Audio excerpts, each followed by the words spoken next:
In this session, we will handle the issue of teams. We will look at team building techniques, we will look at group dynamics, and we will look at team effectiveness. How do we make a team effective? After all, teams are what is most important when it comes to strategy implementation. To get a large number of people to perform functions that they have been assigned in order that that particular strategy will come about. So team building, team formation, team dynamics, team behavior, these are all very essential issues in strategy implementation. If you see a crowd of people somewhere, right, a group of people somewhere, right, now a random collection of people, that's a crowd, right? We talk of crowds. We talk of crowds at railway stations, right? We talk of crowds in markets. That's really a random collection of people. Now, how does a group differ from this crowd, right? A group is also a collection of people, but a group differs from a crowd because a group has a sense of identity. Every person in that group says they belong to that group for a particular reason. There is a sense of identity. Then there is a sense of loyalty. So if you talk about a group, right, you're talking about the Indian cricket team. The Indian cricket team has a sense of loyalty towards a particular organization, and ultimately a group has a sense of purpose, right? A group is constituted for a particular purpose. It has that sense of purpose. So this is what distinguishes a group from a random collection of people. We have different kinds of groups. You have informal groups, for instance. Now, a very important example of an informal group is what's called the primary working group of an individual. Let's take a person who is working in the quality control department of a company, right? Now, in the course of working, this gentleman, this individual, he interacts with people in the production department, interacts with people in the purchase department, with people in the finance department sometimes, and sometimes in the marketing department, right? So this whole collection of people whom he interacts with, right, this is called the primary working group. This is not a well-defined group of people. It's not a formally structured group of people. It's an informal group.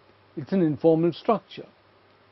On the other hand, in any organization, you have a number of groups which are formal groups. They are groups that are constituted for a specific purpose. These groups could be either teams constituted for a particular activity. Let's say that the organization wants to enter a particular new market segment. So it constitutes a team comprising of people from various departments, right? From the market research department, from the marketing department, from the design department, right? From the production department.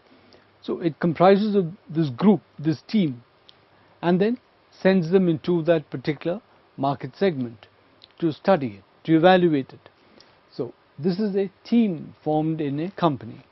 Or you could have something called a brainstorming group.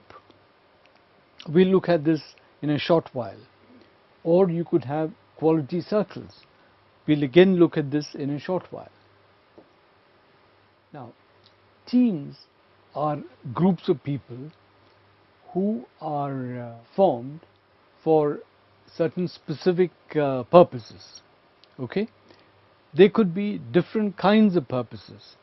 The formation of a team is not always for the same kind of purpose. For instance, you could form a team, a company may form a team to share skills across structure, right? See, typically a company is structured functionally. You have a marketing department and a procurement department and a finance department and an HR department. But for a particular function, the company may require people from different departments. For instance, a company which is a relatively newer company, if it decides to establish a company newsletter, this company newsletter would definitely require a team to be constituted, and this team would be across structures, right? There would be people bringing in different kinds of skills from different kinds of departments. So that's one purpose for constituting the team.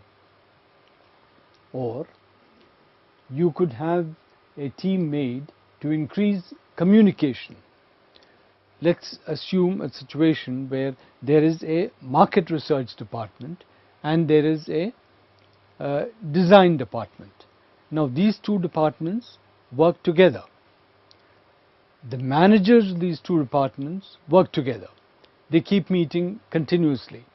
But if the company needs to increase interaction between these two departments, then the company may constitute a team of a few people from each department, some from the market research department and some from the product design department, may constitute that team and say that the purpose of this team is to achieve this particular objective. Make sure that this particular kind of design is ready by a certain time period. So, increasing communication between people may be the reason why the team is constituted. Or you might have a situation where the company needs to evaluate a particular idea, right? Somebody comes up with the concept that we could make a sort of device which will render some of our other products irrelevant, okay? Or perhaps let us say somebody else may come up with a device which makes some of our products irrelevant. Now this is an idea which needs to be evaluated within the company. To evaluate this idea, you need cross-functional skills for which a team may be constituted, or the team may be formed for training. Now you need to train a group of people to achieve a certain task. You find that in the company there are a number of people whose IT skills are relatively backward, right? So such people are formed into a team. This is a team of people whose IT skills are relatively immature, and that team is constituted because they are going to be trained on more sophisticated IT skills.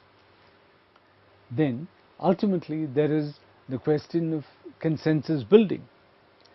Sometimes teams are made to create consensus, or rather to help build consensus. You take one member from each department, you constitute a team, you expose them to a particular idea, then they go back and talk to their own departments, they come back and discuss the idea again. This is how a consensus evolves, right? So evolution of a consensus could be another reason for team formation.